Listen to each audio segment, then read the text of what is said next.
back to the fall session of Watercolours with Caroline. The theme this fall is beautiful Vancouver Island, which is where I live and where I have lived for the past 48 years.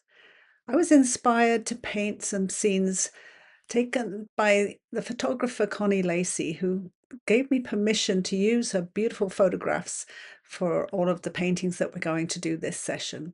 So the first one is a lovely sunset at Cobble Hill using oranges and dark indigos and blues. So get your paints ready and get your brushes ready and let's paint. Okay, so I've got a lot here to be thinking about and talking about just before we start, because a lot of you might not have the colors that I have put on my outline, and that's okay. You don't have to have the exact colors. And before I start any of these exercises, these are all the things that I do. I try a whole bunch of different mixes to see what's going to be similar to the reference photo or which ones look okay. So I've got 4 different mixes for the background, and then I've tried some different mixes for the mountains, and I think most of these were before I discovered Indanthrone Blue, which was a big discovery for me. I looked into what indigo was made of because I had indigo, and indigo is made of Indanthrone Blue and black. And one thing to really learn about is pigment colors, because you can find out if you've got the right pigment if you check the pigment colors, because they have different names in different brands quite often.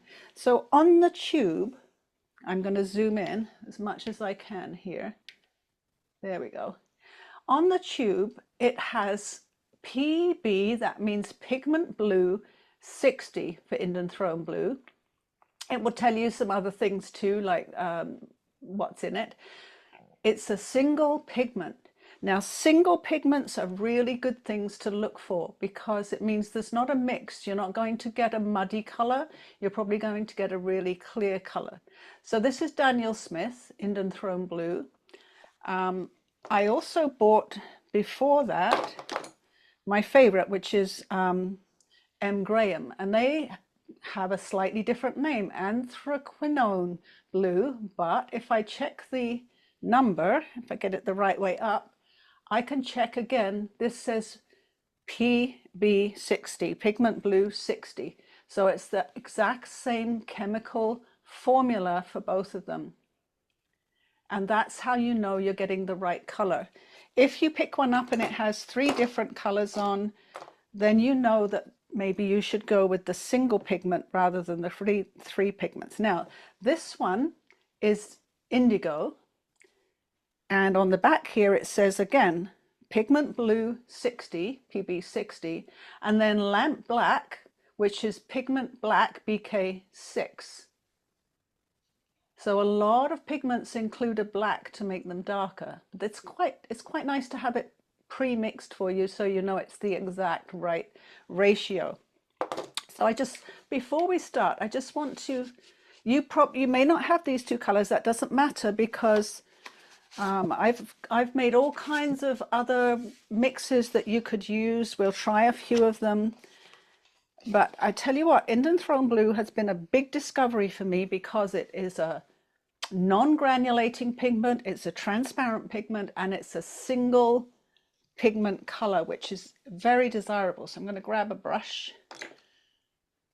I'm just going to put some on here so you can see it. It's very much like a beautiful, beautiful denim blue. Very clear, very transparent, gorgeous for making mixes. I'll just put a little bit of water with it so you can see it as you dilute it. And again, if you mix this with yellows, it's going to make a beautiful clear green. And one thing that ultramarine blue does that this doesn't do is granulate. Now, there's nothing wrong with granulation, but it does mean that you see the granules of paint in the mix. So let me grab some, and you don't always, I'm just going to grab some ultramarine blue to compare.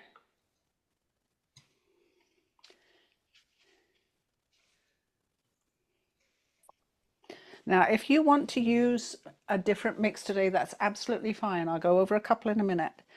So this is ultramarine. It's a beautiful color. I use it a lot.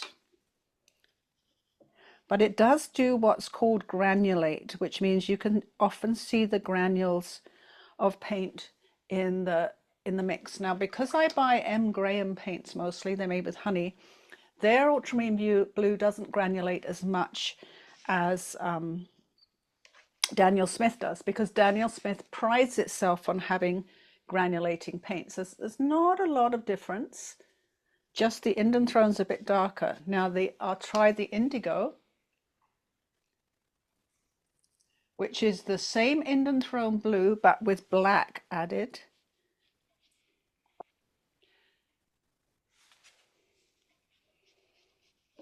And beautifully dark. And you can water it down to make a very light gray.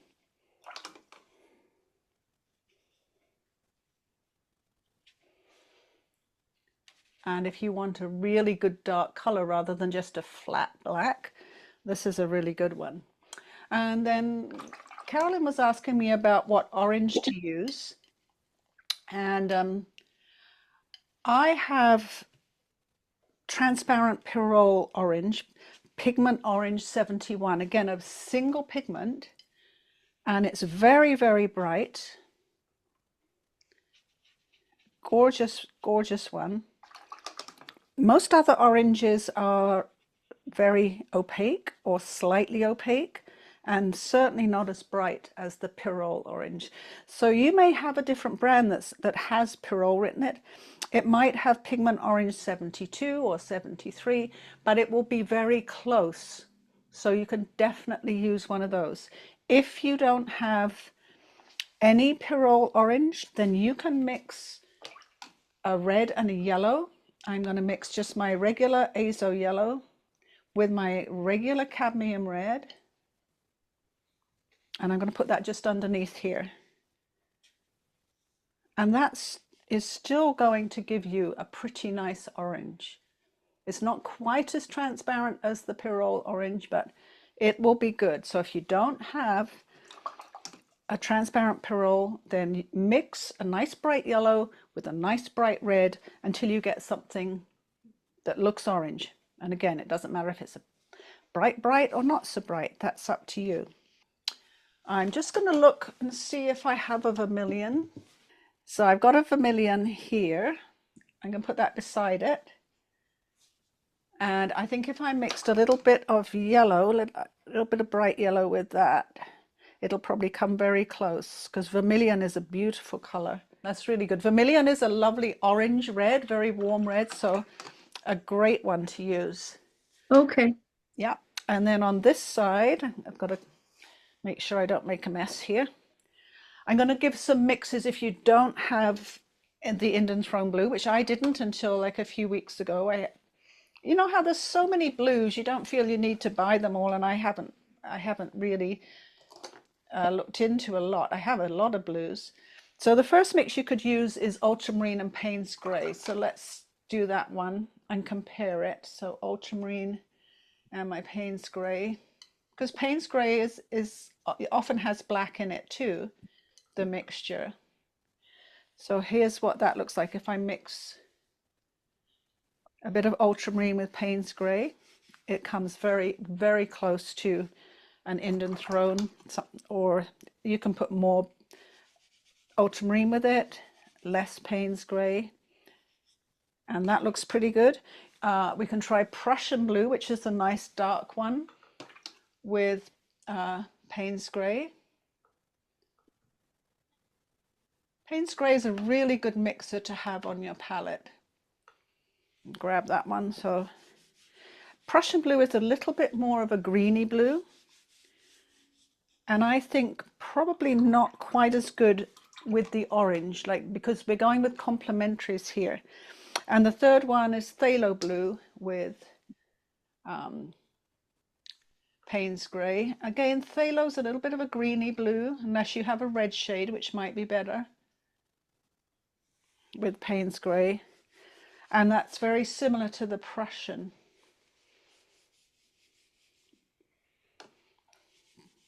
So that gives you a cooler blue.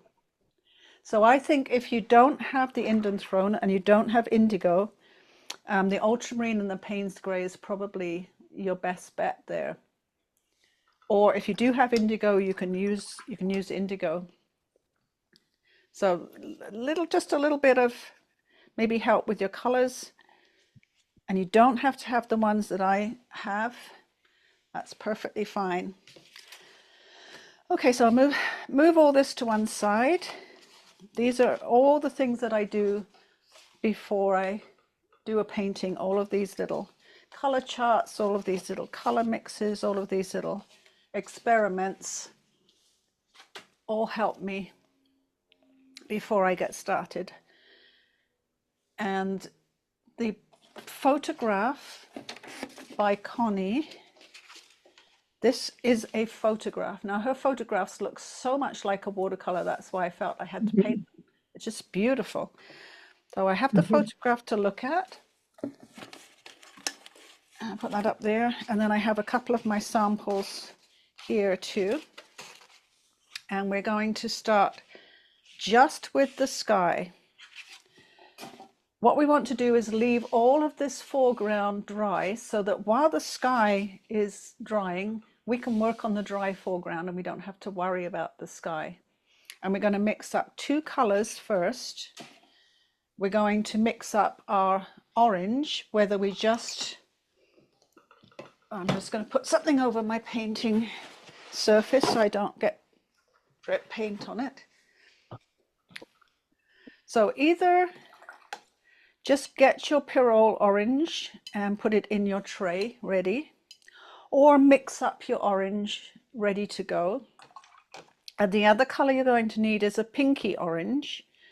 So you're going to use your orange plus Quinacridone Rose, which is also called Permanent Rose or PV19 if you're looking for the pigment color, because they might call it something different.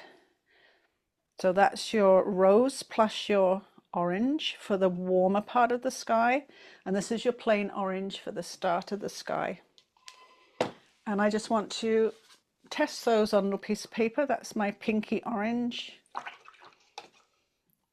And here's my cloth. And there's my orange. I just want to test it there. Good before I start.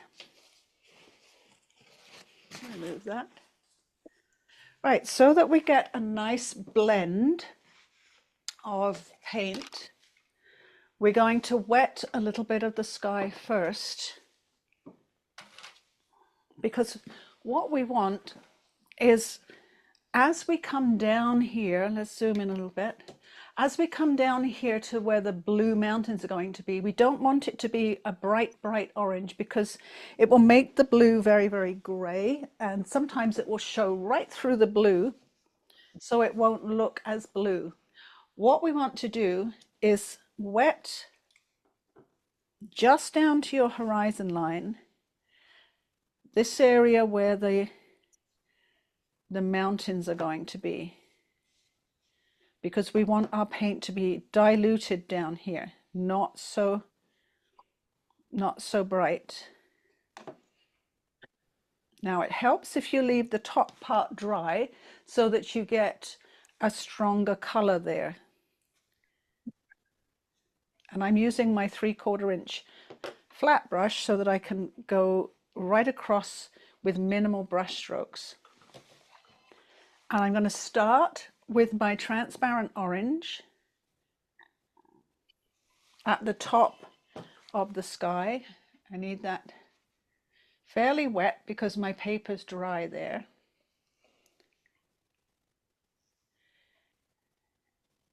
So I'm starting with the transparent orange, and then I'm going to dip into the pinky orange, the one that has the rose in it. and I'm going to put that so that it comes and meets the transparent orange, meets the water. Then I'm going to clean my brush, clean it, dry it on my towel so it's not too drippy wet. And I'm just going to blend that into the water. We won't hardly see this because it's going to be behind the mountains, but do you see what I mean? We don't want this strong orange behind the mountains, but we want this soft transition that you see here. We don't want a hard line. As long as this paint is wet, as long as it stays wet, you can add a bit more color if you feel it's too pale. But as soon as it starts to dry, you can't do that because you'll get great big dry lines in there. I'm just going to add a little bit more pink, a bit more rose.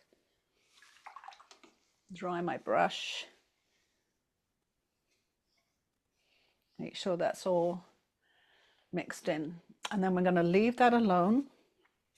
Don't touch it too much because the more you touch it, the more you'll disturb your wash and you'll get streaks in it or back runs or all kinds of things happening that you don't want. So see how you go. Don't rush yourself, and if you don't have a big flat brush, that's okay. Use a nice big round brush. I have a number 10 round brush that works perfectly well for this too.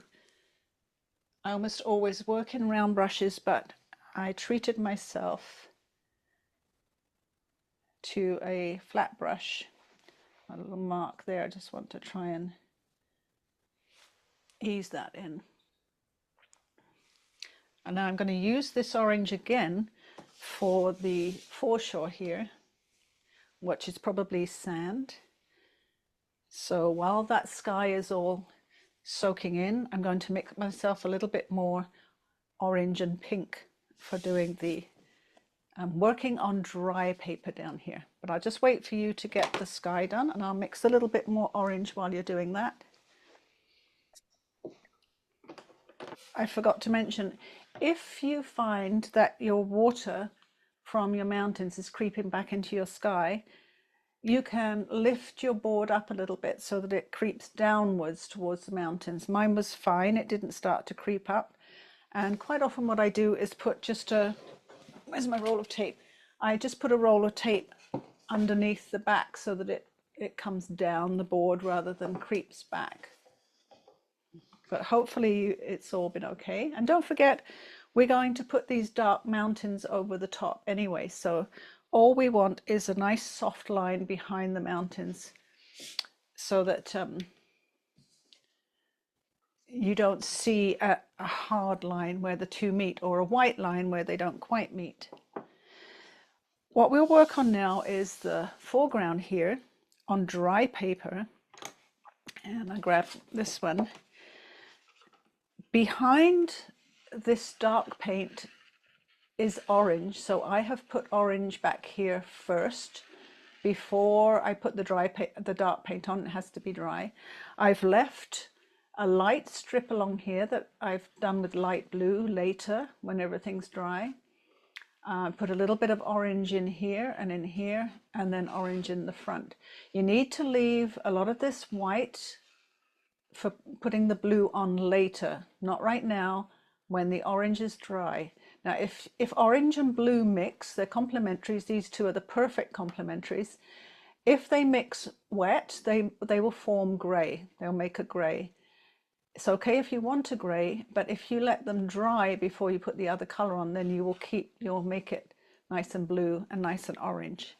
So I'm going to use my number 8 brush, I think, and I'm going to make sure I've got a good amount of orange on it, which means I've wet the brush first and then I've really rolled it in the orange so that it's really full.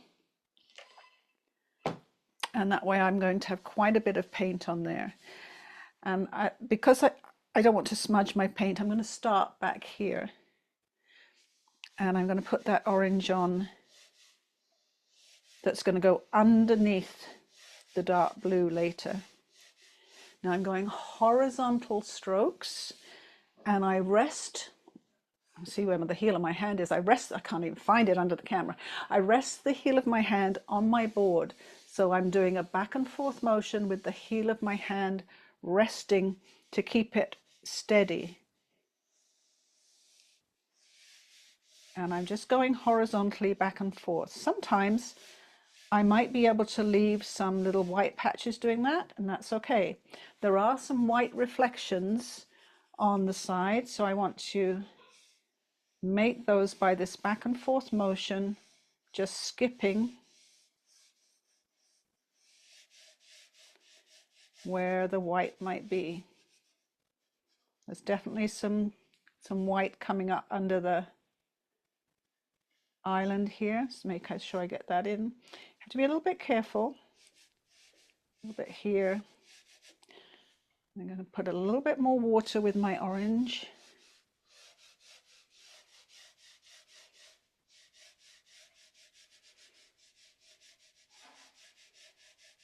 And I'm not talking because I'm breathing now, trying to focus. Now, just coming up against this orange here is a little bit of beige we're going to put in later. Then I have to think about where the orange is coming now. So we've got a little bit of blue here, got a blue section, a beigey section, a little bit of orange coming in here. It doesn't matter if you don't get it exactly where it is in the photo. It just sort of needs to come back and forth a little bit there. And then we've got a skip where we've got some blue. And we're going to have some orange coming in here.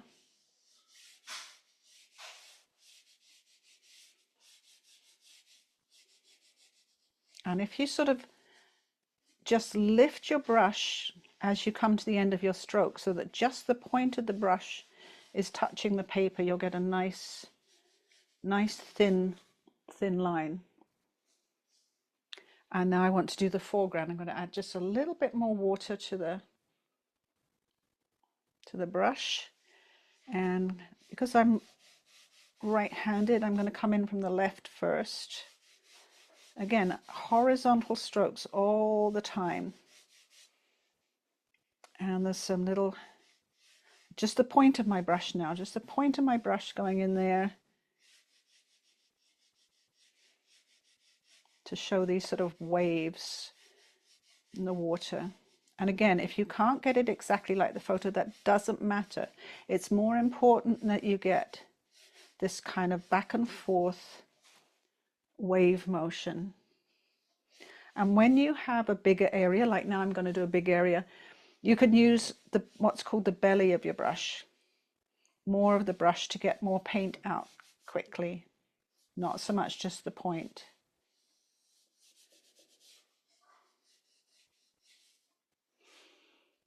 And then I have to let that dry before I put anything else in. Try not to go back over your brush strokes too much, because over here it's all drying. So if I go back over it, I'm going to get a great big streak or a back run. It's starting to dry over here on the left. And again, if I put wet paint on that, I'm going to get a back run. So you will start to get streaks and back runs if you go back too much. I'm going to put a little tiny bit of orange just in the center here. That's all. And then leave that. Give my brush a good wash and just give it a dry on my towel. I did that with a number 8 brush, and my paper is the biggest size of paper. It's 10 by 5. And I will show you what I did with, I will go grab what I did with my bigger 10 by 5 inch ones, because it's almost impossible to find a 10 by 5 frame. So I got my husband to make me some. I'll show you what I did. I'll go grab them.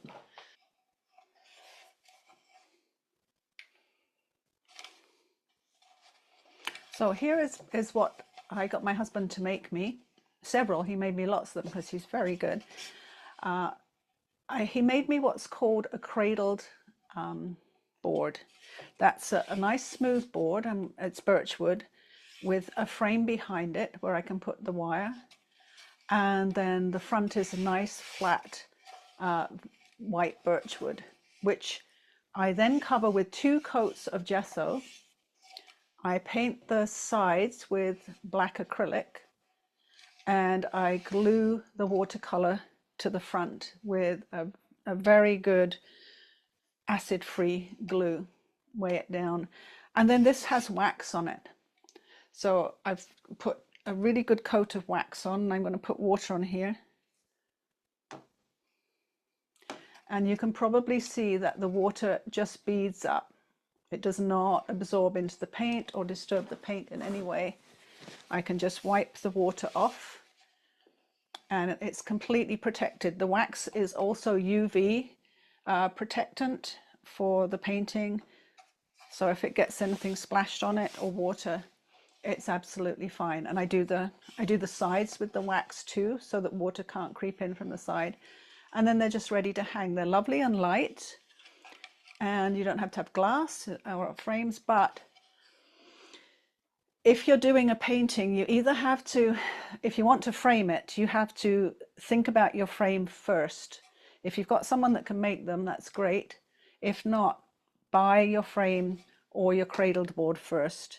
Now, iron oxide, I think, sells every size of cradle board you can imagine. She has a complete wall full of cradle boards.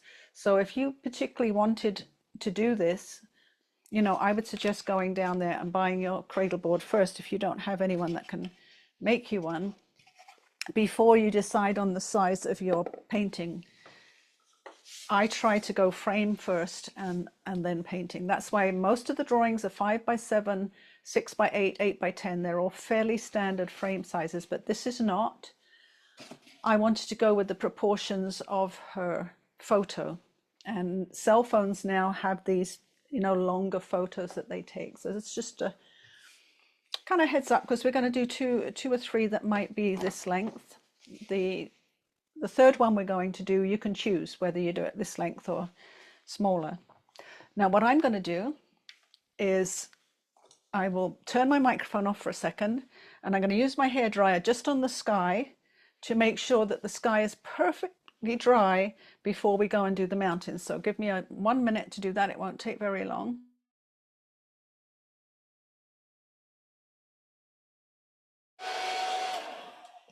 There, that is dry.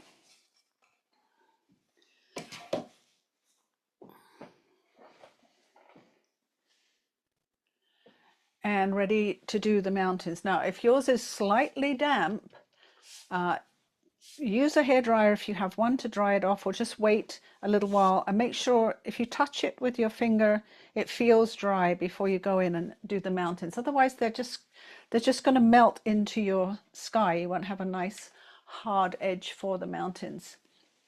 And we're going to use whatever mix you want to use, whether you're going to use the ultramarine blue or the indigo, or indigo with ultramarine blue, or ultramarine blue with a little bit of Payne's grey, or if you have it, the Indanthrone Blue, whichever one you would like to use.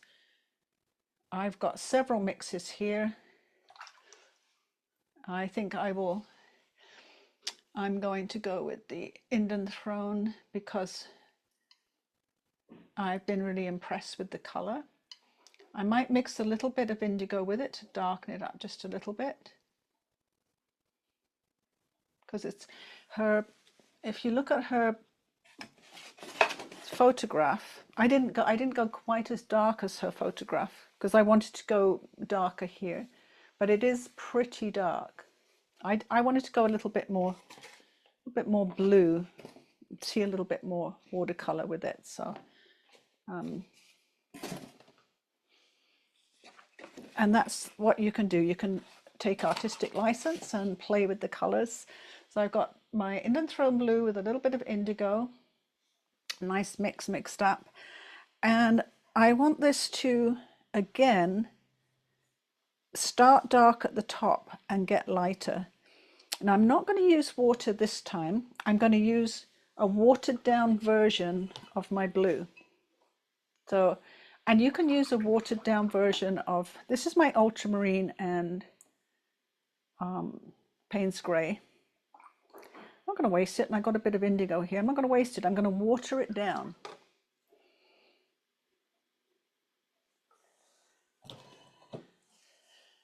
And I'm going to use that as my watered down layer. Now you have to have a fairly big brush. I've still got my number 8 because I want a bit of control. I'm going to switch to my number 10 because I really do want to get this. I can switch back to my 8 in a minute. I want to get this first wet layer down fairly quickly. And the bigger the brush, the quicker you can do it. Now I'm dipping into my mix, my wet mix, frequently, and that line along the horizon, I want that straight. Now this is watered down, so it won't be quite as strong because we're going to do something that's called charging with this.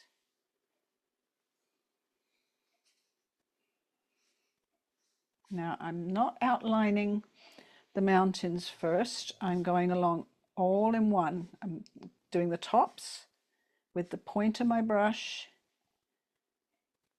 and then belly of the brush, pulling my brush down to get the rest in. You have to work fairly quick, otherwise you're going to dry too quickly.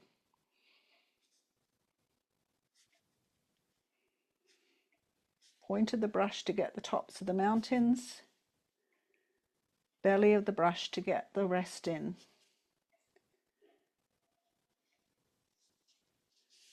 Now that mountain that's in the island, rather, that's in front, is going to be very dark, but what we don't want on it is we don't want any lines. So I'm going to paint down to the base of that island and the base of this island, just with the point of my brush, because if we have a line going through it, that line's going to show, because this is transparent watercolor. Now I'm going to take my number 8 brush, my slightly smaller brush, and my deeper, darker mix, and I'm going to charge that darker mix into the top. That's why you have to work quite fast.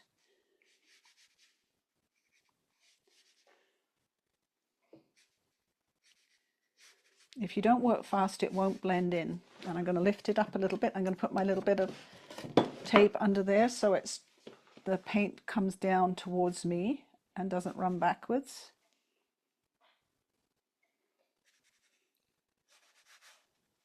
If you haven't gone wet enough, this won't blend in.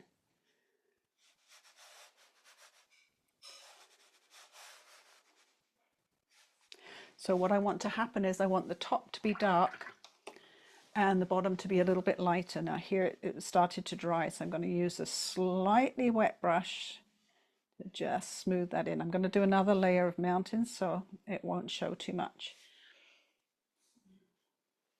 And that gives you the misty look sort of towards the base of the mountain and the darker look at the top of the mountain. And it will look better. I'm just going to put a little bit more here. It will look better as it dries. If you find it's not mixing, just use clean your brush, dry it a little bit on your towel, and just use a slightly damp brush to try and mix it. If it doesn't mix, just leave it, and you're going to do another range of mountains anyway, so don't worry too much about it. And it's important to come down to the base of these islands so you don't get a line all the way through your painting.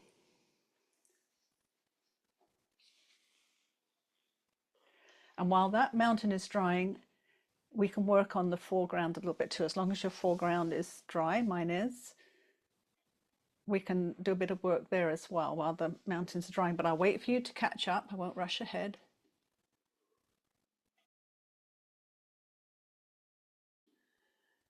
And I'm going to mix up a light blue for this area here, really watery blue for that area. I mixed indigo and cobalt.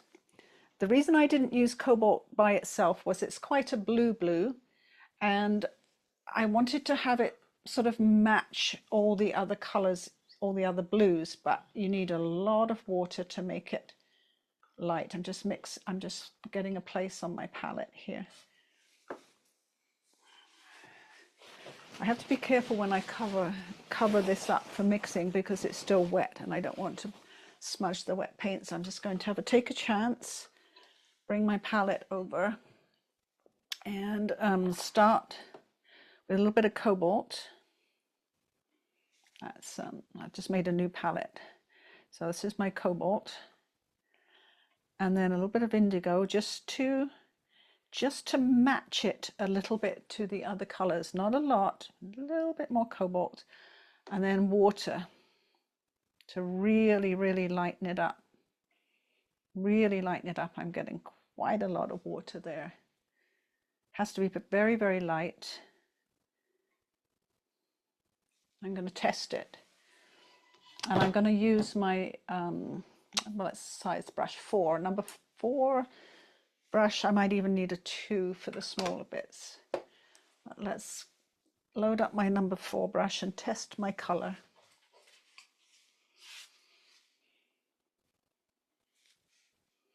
See how pale it is? I might need a touch more cobalt in there, just a touch more. I don't want it too dark. If you have it too dark, it's not going to have that reflective watercolor to it.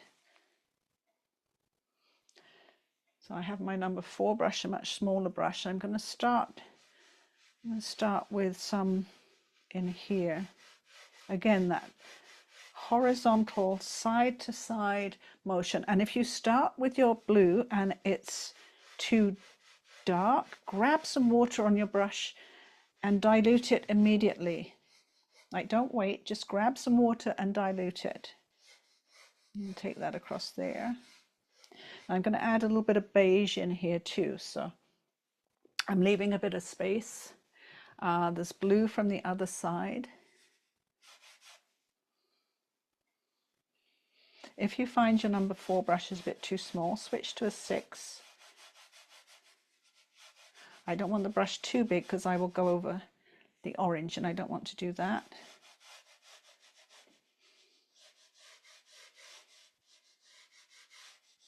Doesn't matter if you have a little bit of white showing, that's lovely. It gives you some reflections.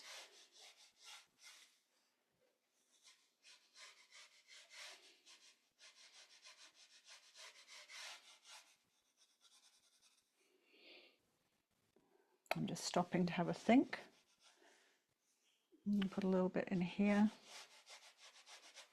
I'm also going to have light blue back here, but if this is too wet right now, I won't do that. I'll do it later when I've done all of the mountains and so forth. As this is quite dry, I'm going to put a little bit of the light blue in here. I don't want it, because I'm going to go darker there too. But you have to test, is this area dry enough that you can put that in without paint running? Mine is definitely dry enough to do that. It needs to be almost white. Now I'm going to switch to my number 6 brush, which has gone missing on me. I don't know where it's gone. Well, since it's decided to disappear, I'll use my number 8 brush because the 4 is a little bit too small for this bigger bit here. And come in here.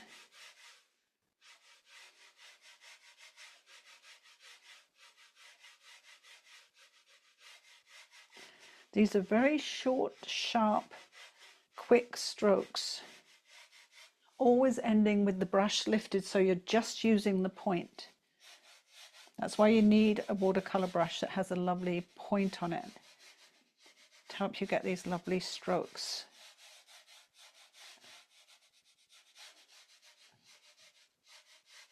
I'm coming from the right in for the ones that come from this direction,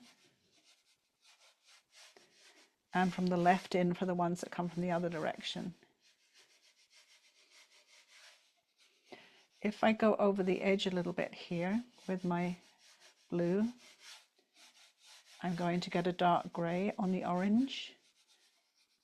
And I actually would like that in that spot, because sometimes where the water sort of meets the sand, you do get a dark shadow.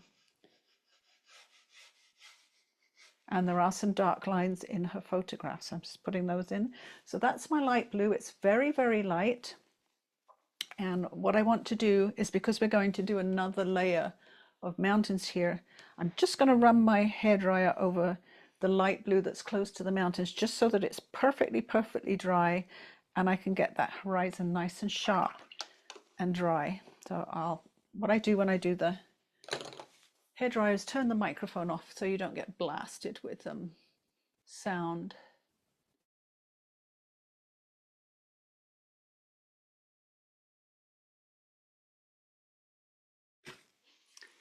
And I also took that opportunity to dry all of the mountains there so that they're dry.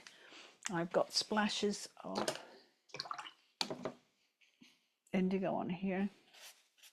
And when I'm teaching under the camera like this, I have everything under the camera, the water, the paint, the mixing trays. But when I'm painting for myself, that doesn't happen. I'm much cleaner. I'm much more careful. I don't get anything over the painting, but it's impossible when I've got the camera here. I have to have everything here, so I do tend to get splashes and stuff happening. So what I'm going to do is I just wiped that up a little bit. I'm going to take a little bit of pink and orange. I'm going to blend it into that sky a little bit, just to disguise that I got a little bit of indigo on there. Keep it. And of course, if you didn't get a very, I'm going overboard now, because I want to show you, if you didn't get a very strong sky color and you wanted a stronger sky color, this is something you can do once it's dry. You can take a little bit of paint and a wet brush, and you can blend a bit more color in if you feel yours is too weak. What I'm doing is just disguising a blob of indigo that got on there.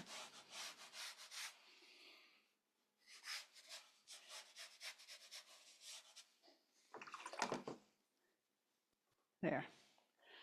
I will get my color ready for the next layer of mountains, and this is where you can be artistic if you want, and you can make this layer more blue with some ultramarine, or you can keep it in the same color family, just a little bit darker with the Indanthrone.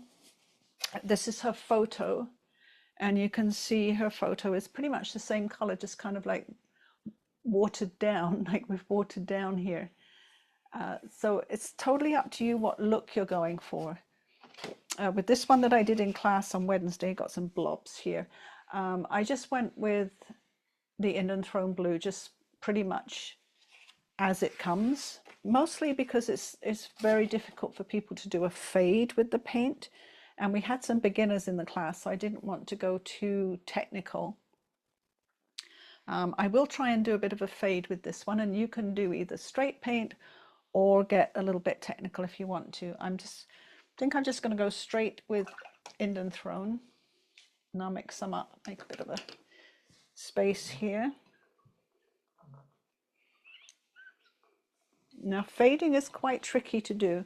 I struggle with it still, because you have to have the right ratio of paint and water, and you can't have too much of one or too much of the other, or you just get a background rather than a fade. So this is just the Indanthrone Blue by itself.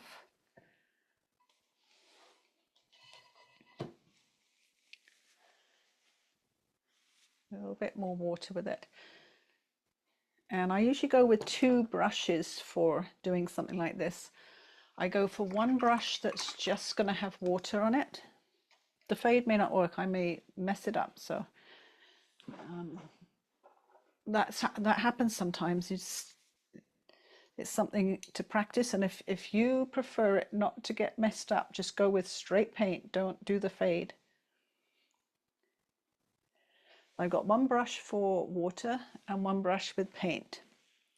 And it's quite a small mountain. So if you have, oh, I've got indigo on it again, Caroline. So messy when I'm teaching. So if you feel that this is going to be a tough one for you, just go with straight paint.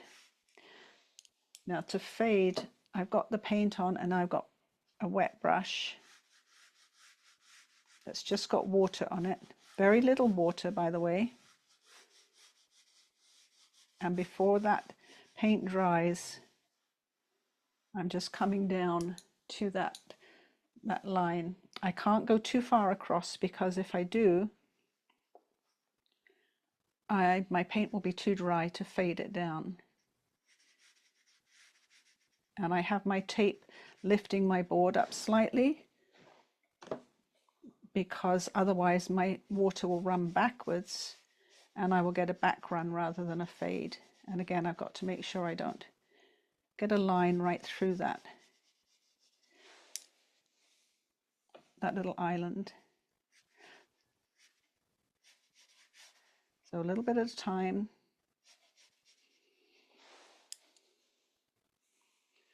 Water. And again, I got to come down that island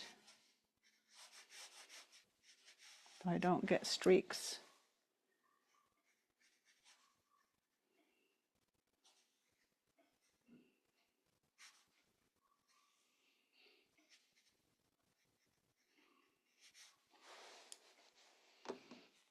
I don't have a lot of water on my brush. I dip it in the water and then I dab it off on my towel so it's not dripping wet.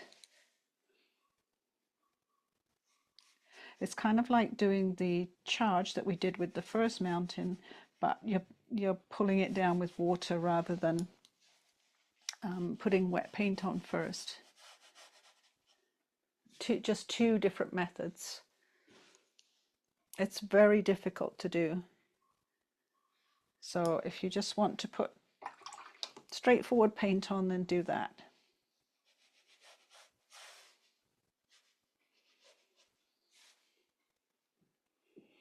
It sort of gives you a misty look.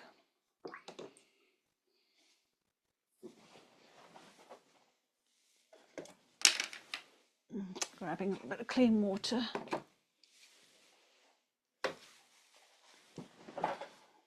And a Kleenex. And I've got indigo splashed in my sky again.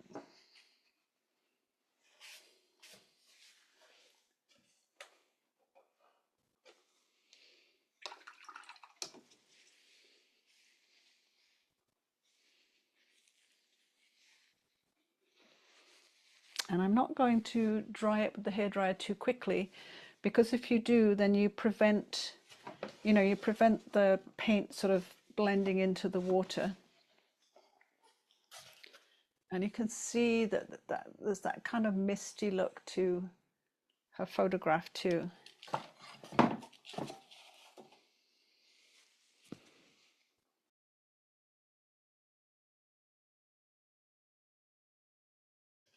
It's got the photograph here to look at.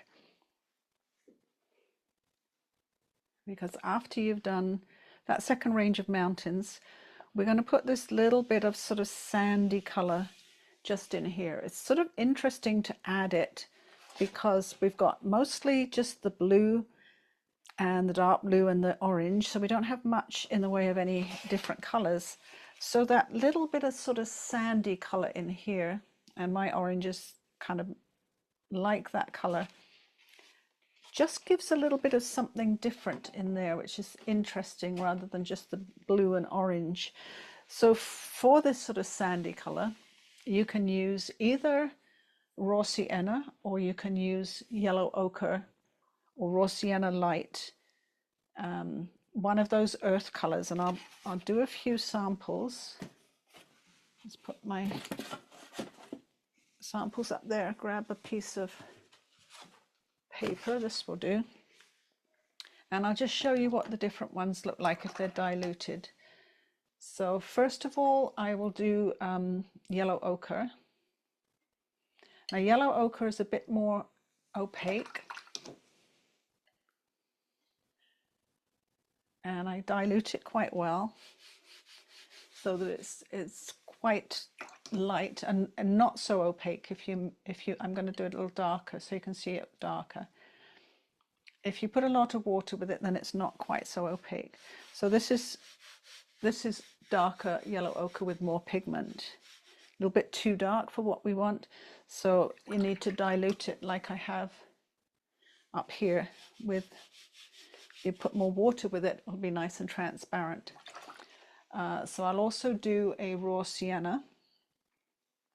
I just got to find one. There we go.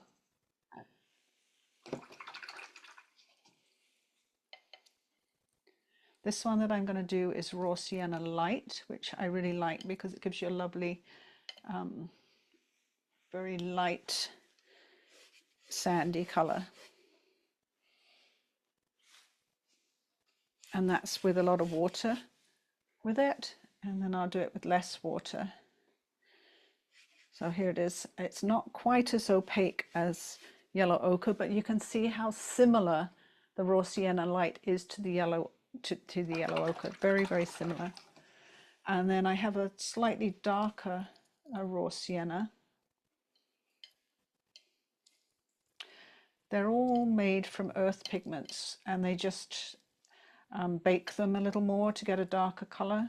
Most of them are an earth pigment. So this is with not much water. This is the darker yellow ochre. Then I'll add more water. So it's lighter. Now I prefer either the yellow ochre diluted or the raw sienna light because they have a yellowish tinge to them. I feel this darker one is too brown for what I want to achieve. So for this one, I'm going to use the raw sienna light and just mix up a little bit more. And if you don't have that, yellow ochre, but with lots of water so it's not dark. My newly discovered number 6 brush that was hiding. It's such a little bit of sand that's showing, but it just makes a nice little accent. It's just here in the middle. We're going to put some dark over it too later. So again, with that sort of side to side motion, maybe a little bit over the top of this. A little bit in there. A little bit of that yellow ochre light. And we're going to have some dark over the top when that dries. There's something a little bit different in there. And we can just leave that to dry because we're going to work on these really, really dark islands next. Lots of paint, lots of pigment, fairly small brush. You might even want 2 brushes. I might use my number 6 and my number 2. I will use my number 2 to do the very small details and the tops of the trees. And then I'll probably use my number 6 to fill in the rest really quickly. And we're going to want a nice dark mix for that. To get your mix nice and dark, you don't use as much water, you don't dilute your paint as much. And I've got a few suggestions for making it dark. I've got several colors here. Payne's Grey is a good one. Quinacridone Rose, and I've said either Phthalo Blue or Indanthrone Blue, or you can use the Indigo as well. It's a good idea. So we just want something that's very close to black, but that includes blue in the color, not just flat, dead black. So I'm actually going to move this out the way because I'm doing some very splattery mixes, aren't I? So yeah, that's what I do if I'm actually painting for myself. I make sure I move the painting way out of the way of mixing so that I don't get splashes. So I've got lots of my Indanthrone Blue and Indigo here. So I can still use that, and I can add a bit more indigo to this. Not much water because I want it dark now. A little bit more Indanthrone Blue.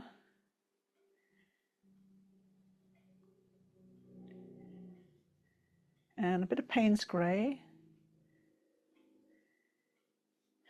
And I often add Quinacridone Rose to this so it's not too cool, so it's not too, it's just so it's a warmer grey.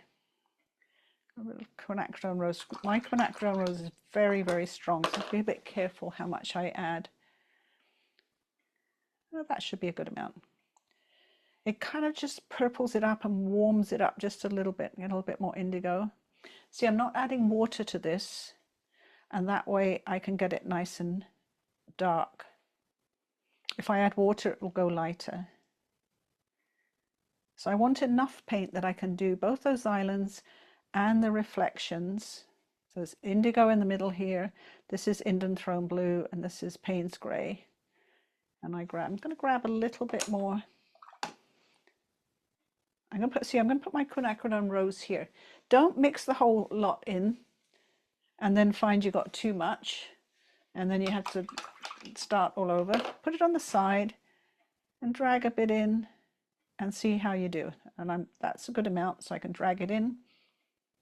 And I think I've got a good amount of dark here. I'm going to test it on my test paper, and it actually almost looks like black when you get it on the paper, which is what we want. But black is a very flat color, especially lamp black, and it really flattens your painting out and sucks the color out of it, where something that's mixed with blues and a bit of the pink and everything, that gives you a lovely, lovely, vibrant dark color that matches the rest of your painting. I'm going to give my brush a little bit of a clean. So I'm going to go with my number 6 to paint most of the island, and my number 2 to do the little bits. And let's move this out the way and put my painting back.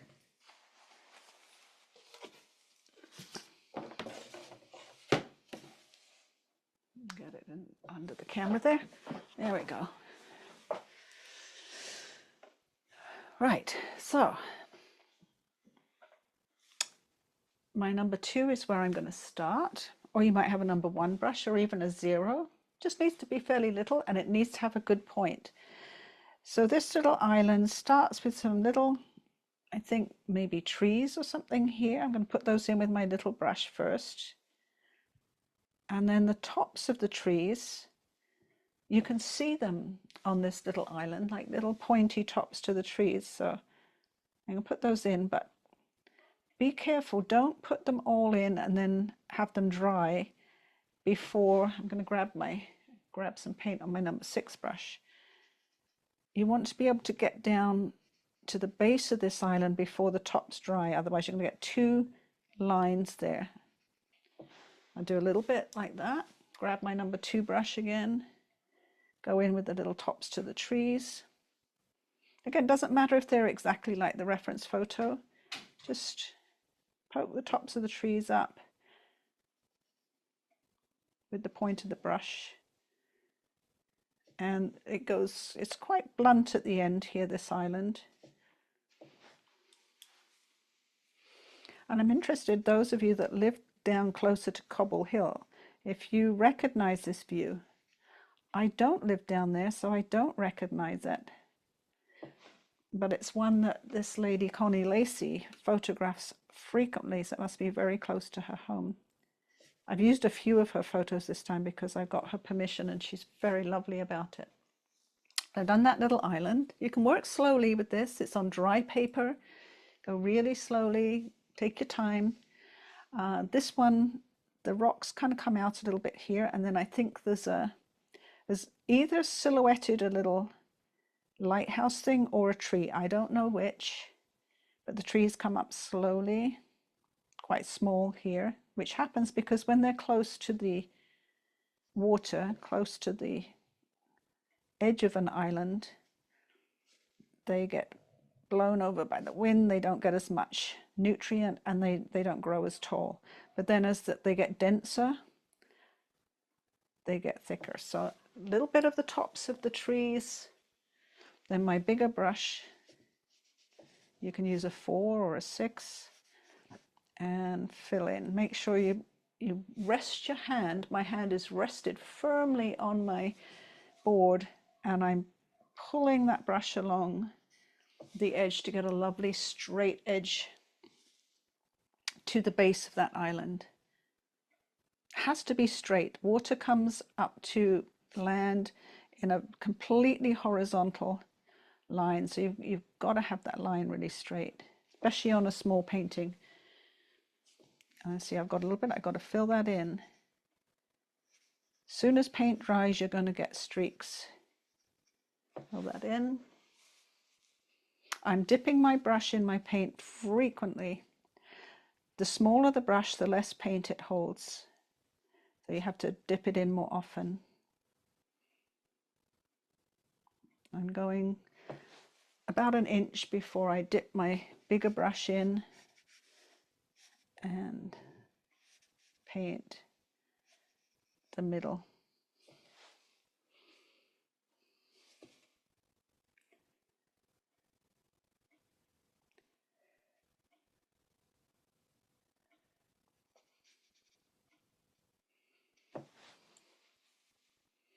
And this is where you have to mix up a good amount of paint before you start, because if you stop halfway through this to mix up more paint, it will all dry on you, and then you'll have a great big dry line in the middle of your island where you stop to mix up paint. So, and for some of you that are new to painting, you won't know how much paint to mix up, so that's okay, you'll learn.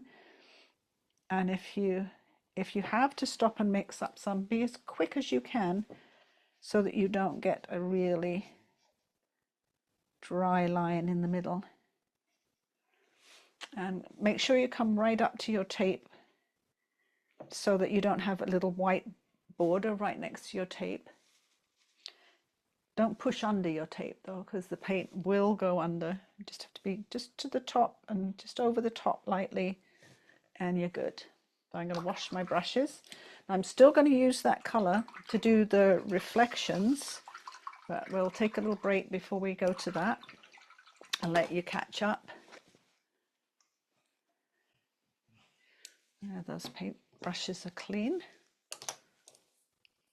And what I have here, I have a tub of water for my blue paints. I have a tub of water for my orange paints. And then I have a tub of water here that's fairly clean. I have been swapping it out so that, I got one more tub here, so that I have, if I need really clean water, I've got really clean water. If you only have one tub of water, just make sure you clean it often, otherwise you'll end up with very muddy, dirty paints and not nice clean color. So the next stage is to put these dark reflections in here, and you'll notice that there is quite a light line between the islands here and the reflection. Hopefully you've got a bit of that. And you might also notice that it's kind of lighter here than it is at the edge. So it's nice and dark here, fairly dark here, and lighter here.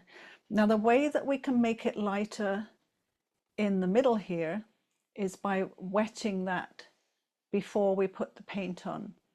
And where it's darker from the reflections here and here, we will probably have to add extra paint when it's dried a little bit, because if we put extra paint in here when we've wetted this piece, it just dissolves. It just kind of dissolves into the wet and you don't get it.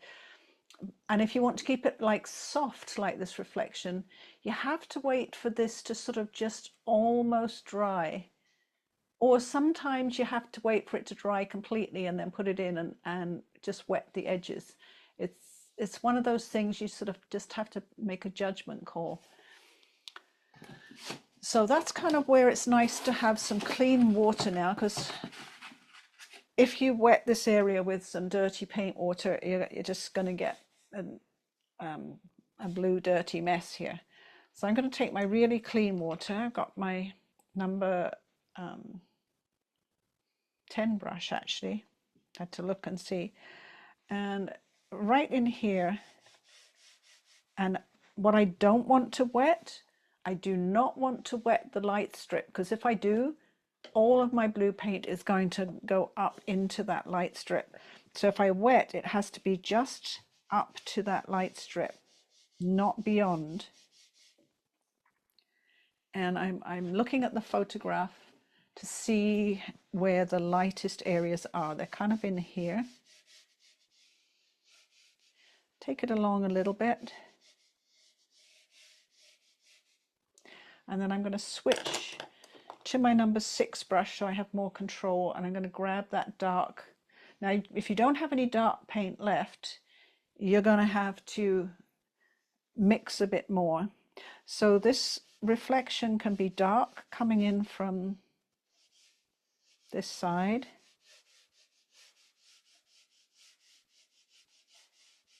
And I'm going slowly.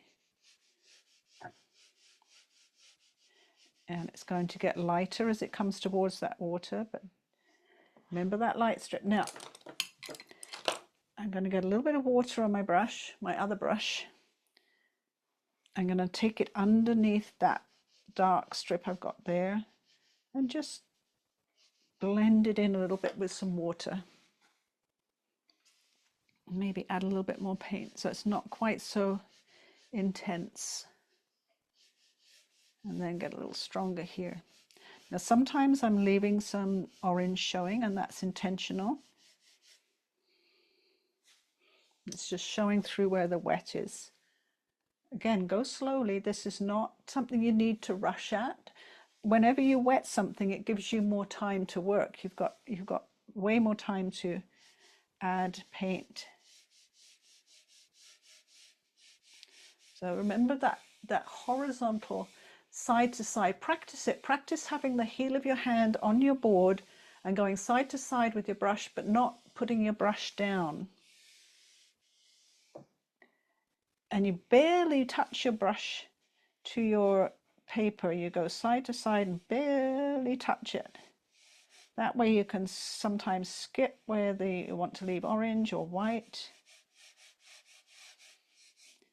Now over here on my right, it's not wet, so I'm getting a nice dark mix. I'm very careful. I want some light strips there. If I lose them, too bad, I've lost them. That's just what happens. It means I've just got to try and be more careful.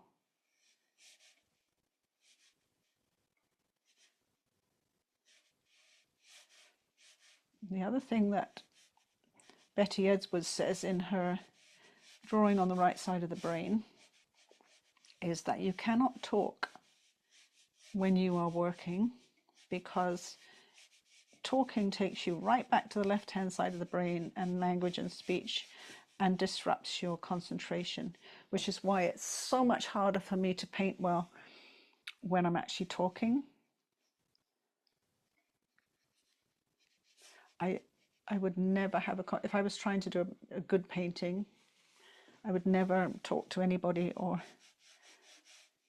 you shouldn't even think in language, she says, really. For instance, if you're trying to draw a nose, she tells you don't think about drawing a nose, just think what line do I need, what shape, what value, just think in art terms. What shape, what value, what direction, what do I see? I'm wetting my brush just to wet some of this in with some wet lines so that it's not all sharp lines, that I have some wet lines and some sharp lines. I'm diluting a little bit of that paint. Take it in here, just dilute it so it's a light grey. And I haven't got the reflections in yet because it's still a little bit too wet to put them in. I'm going to grab a nice dark mix with my small, I've got my number 6 brush, it's fairly small. I'm going to grab a dark mix and I'm going to experiment. I'm going to put some paint in here and I'm going to see if it's just right to put it in. I think it is. It's even a little bit dry, so because it's a little bit dry, I've got it in there, but I can use a wet brush, clean wet brush. I've just cleaned it up a bit. I'm just going to use that wet brush to manipulate it in a little bit more so it's not quite so hard around the edges of that reflection.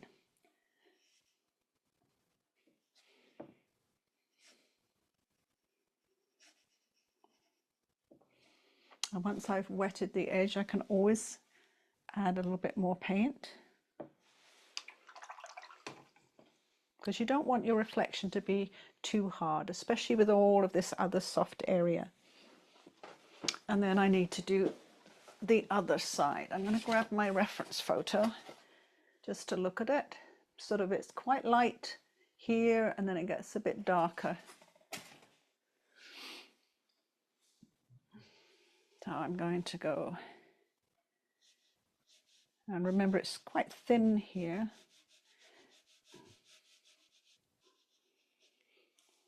And again, it's quite dry, so I'm going to get a wet brush, just slightly wet. I've got a towel right here, and I just get rid of some of the wetness on my towel so it's not too wet. Oh, you know what? I've gone over my line a little bit there, not focusing.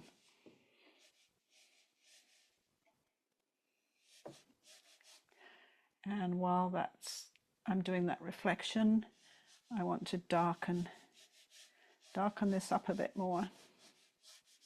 Another layer will darken it up. I'm just going into indigo now. Get this good and dark.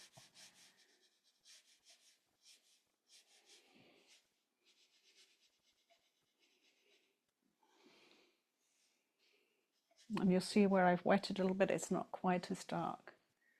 And then over here, maybe a little darker.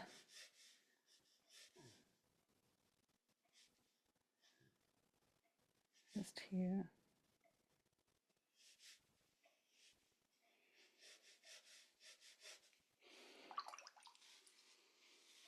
And again, my wet brush is going to smooth that in a little bit. And we have some other dark lines that we're going to put in as well, but these are the most important because these are the reflections of the mountains and the islands. I'm actually going to close up a little bit of that orange. I feel like there's too much there, too distracting. Those are decisions you can make as you go along. I'll close that up a little bit. I think that focuses on the middle more to have that closed up. Also, I'm looking at my reflection. It needs to be a bit more blunt. Just there. Put the paint on, control it with a damp brush. Again, my brush is cleaned in water and then dried a little bit on my towel. So it's just damp, it's not really, really wet. I feel like this is still too orange here, so I'm going to get a tiny bit of diluted indigo mix. I'm just going to grey that up a little bit. I just felt it was too bright still. We want to see the orange sky reflected, but we also want it to be slightly grey. And that's the great thing about having the orange underneath. So we have the transparent layer over the top.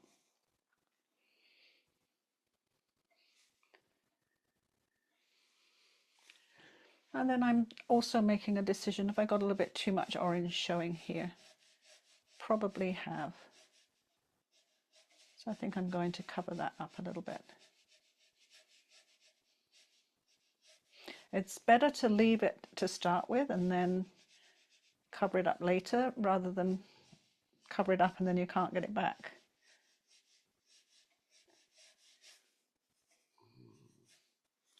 I think that's a little better with not so much showing through. Again, I've got a wet brush. It's clean and wet. I'm just going to use it to blend the paint in gently. And you can see these sort of details are very fiddly. If you can fiddle for a while with the final details, getting them just right. It's the final dark details that really make the painting and the composition. It doesn't look like anything until you get them in. And once we've got all of that in, there's some dark lines in here too. And this is a little bit darker here. So we've got a couple more little things to do to it. I'm going to let you do your dark reflections first. And then our sort of finishing details are those final little dark lines. And after you've used all of these dark blues and indigos and Payne's greys, I would advise you to take your brushes, all of your brushes you've used, to the tap and rinse them well in cold water. And then I have a little bar of Pear's soap. It doesn't matter what soap you use. I prefer this one because it's a nice glycerin soap and it has this dome in it. And I like this dome because I can pull my brushes through the dome in the soap and really get them nice and clean. This paint will stay in your brushes if you don't really give them a thorough rinse and then a soaping up like this, so you're always going towards the point, and then another thorough rinse under the tap. I mean, even in this water bowl is often not enough to get all of the paint out. And then when you've done that, thoroughly rinsed, soaped and washed your brushes, and I'm dripping all over my painting again. Put that down. I've got a nice another big drip on it. When you've done that and your brushes are washed, get an old towel or an old face cloth or something like that, and then draw your brushes through it so that you're coming out towards the point and you're making a lovely point of your brush, and you're not getting too much water to get down into the furrow. What you don't want to put your brushes up in your, let me pull back a minute. Now I keep mine in here, bristles up, when they're dry, but you don't want to put it in there wet, because any water that's left in your brush is going to seep down into the furrow and stay there and get damp, and it can destroy the furrow. It can destroy, in the case of this brush is 25 years old, and it started to strip the paint off because I've put it away upright when it was too damp. I've actually gone over this with clear nail polish to stop it happening. It's still fine. 25 years I've had this brush. It's just getting a little bit old, that's all. If you don't want that to happen, dry your brush, and then you can either hang them with the bristles down if you've got something to hang them, or you can just lay them on a nice dry towel until they are completely dry, and then you can put them wherever you want to put them, in a brush holder or a jar or whatever you want to do. They will last you 25 years if you take good care of them. The one thing you don't want is next time you get them out to do your yellow wash, for your yellow wash to come out all green because there's a little bit of blue left in your brush from this painting exercise. Oh, the lecture is over. Let's see how you're doing.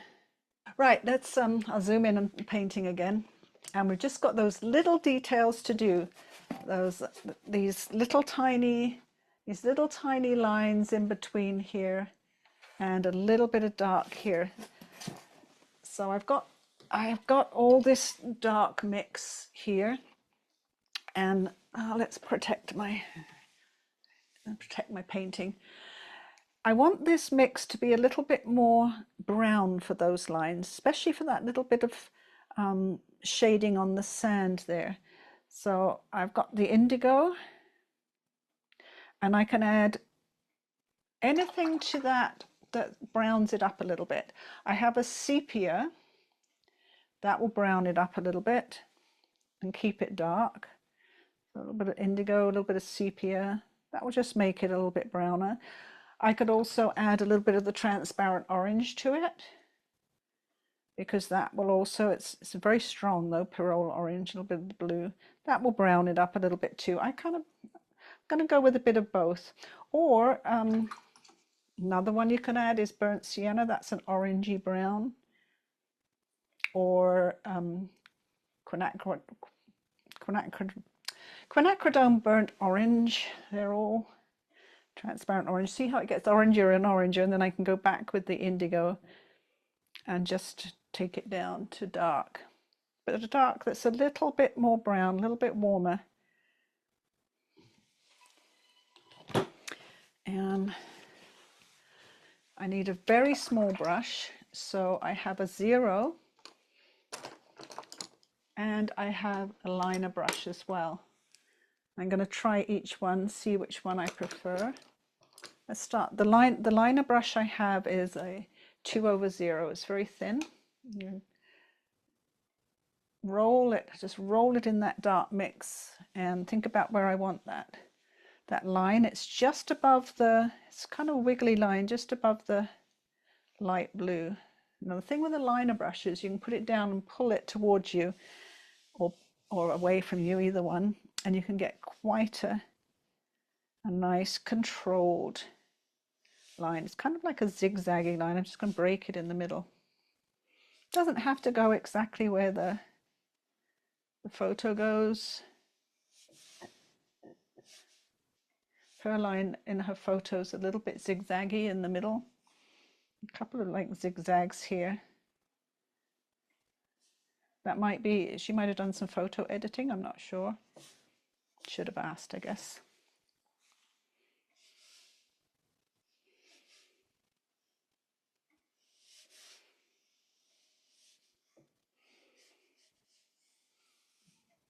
But here, and if you feel that yours needs a little bit of more in the way of lines, if you think, I just need to connect that color with the other color a little bit. See, I go with the painting and then I look at with the photo rather than I look at mine and I think, I'm just gonna modify that a little bit so it connects my colors a little bit. Now I'm going to try my 0 brush too. I'm going to get a little bit of burnt sienna and a little bit of the orange. So I've got a little bit of the orange that I was using, a little bit of burnt sienna, and I'm going to do a sort of a burnt orangey line in here. Yeah, maybe one here.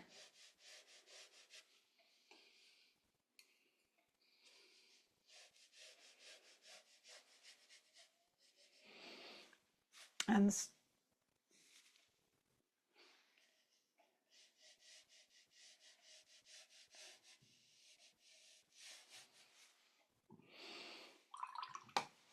I'm washing those brushes now. There's this little bit of dark sand here, and same thing, I've got,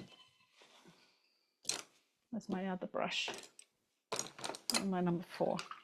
So I've got the orange that I was using, put a little bit more down there, and I can put a little bit of burnt sienna with that. And to make it a bit grey, maybe grab a bit of that blue. That will just take it down a little bit grey, maybe a little bit more blue, not quite grey enough. I'm going to dilute that down. I don't want it too strong. I'm going to sort of drag it over this area that's a little bit darker. Wet the brush, clean the brush up, dab it off a little bit, and just use that wet brush to ease that colour in a little bit. Get a little bit more on the tip of my brush and bring it along here.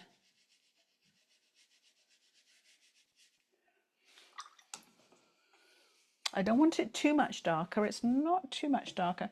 I'm going to take a little bit of the dark blue colour while that's still wet and put a little bit in, because that's what I see in the photograph. I see a little bit of the dark blue reflecting in this wet sand just here.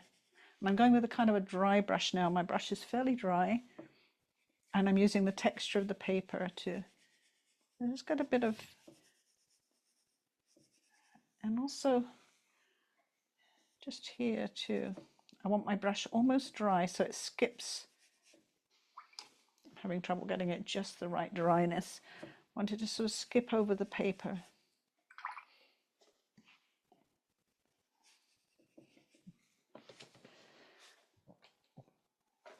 And I'm going to go to a much bigger brush. It's my number 10. And I'm going to get that dark orangey colour, put a bit more orange in it. Dab it on my towel to make it more of a dry brush. And that's too dark. I already see it's too dark, so I'm going to add a bit more water, a bit more orange. Dab it on my towel. I'm just going to drag that very, I'll zoom in. See, what I've got here is quite a light mix. Get it on my brush and then take it off my brush. Sounds crazy, I know, but that's the way you have to do it. And then I'm just going to lightly drag that. I'm on my brush again, dab a bit more off, lightly drag that over this corner and towards the edge there. It's a little bit darker in that corner of the painting. Not much, just slightly. I'll go back again. If you feel like that's too much to ask of yourself, don't do it. If you're happy with yours, all one beautiful color, don't do that. Don't drip on your painting like I keep dripping on mine.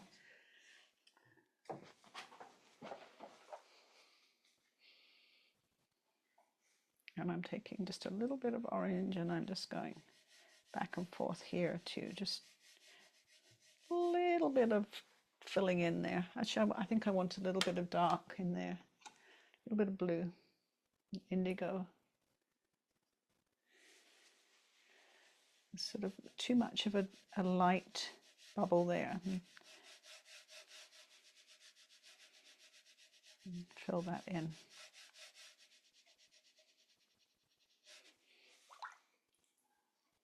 And I know that's streaky right now, that's why I'm going to take a clean wet brush with a tiny bit of water on, and I'm going to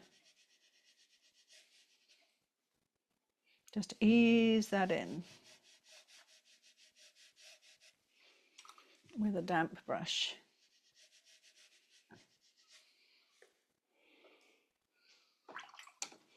And closed up a bit of a gap there that I didn't like.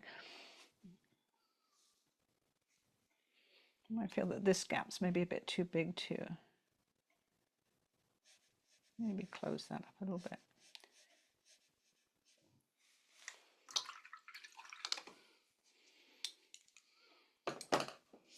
Now, if you lose the white highlights, put them in afterwards. I'm going to do a little quick drying. I just want to get that little bit dry because I really have lost the white there, and I want to use my Dr. P.H. Martin's white to put that back in. My granddaughter cleverly used the white pen I just bought her at the Jelly Roll to put hers back in that she lost. It was her first watercolor painting. I think she did really well. So I've got my little brush and some white Dr. P.H. Martin's, and I want to need a bit more water on it. I want to put that white back in that I've lost here. It kind of went orange and then it kind of got a bit too thick, kind of got away from me there.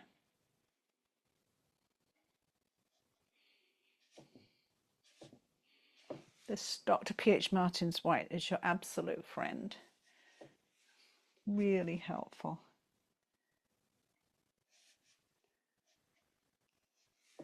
So if you've lost a few whites along the way, if you've kind of gone over your line a little bit with a shaky hand, and I have to say we all get slightly shaky hands as we get older, then use your lovely Dr. P.H. Martin's white and just find a few,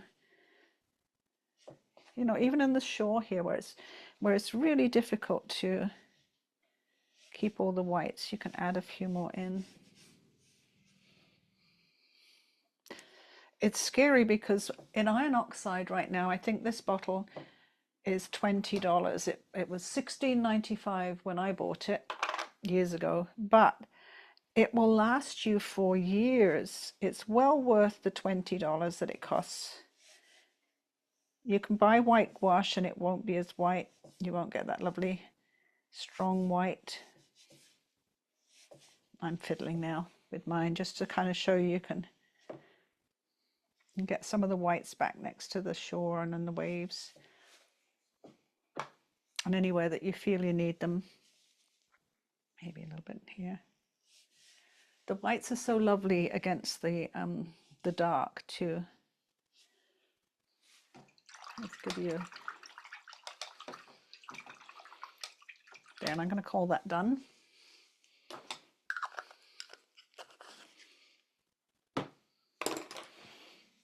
And I'm going to take the tape off because, you know, it's always nice to see it with the tape off without all your paint on the edge. And I did these pieces of paper I did stretch on my board so that you'll notice they were completely flat throughout. They don't buckle or move when they're stretched. That's what the brown tape is. The brown tape underneath is my stretching tape. I always protect it with the masking tape too, so that I don't get the brown tape lifting. And then I've also got a nice white border for framing if I want to, or putting on my, get rid of my little pencil marks. So there we go. Another Cobble Hill sunset. How did that go? We're going to do lots more beautiful scenes taken by Connie over the next few weeks, and a couple taken by me, maybe 3 taken by me. So looking forward to seeing you next week. Take care, all you painters, and we'll paint again. Bye for now.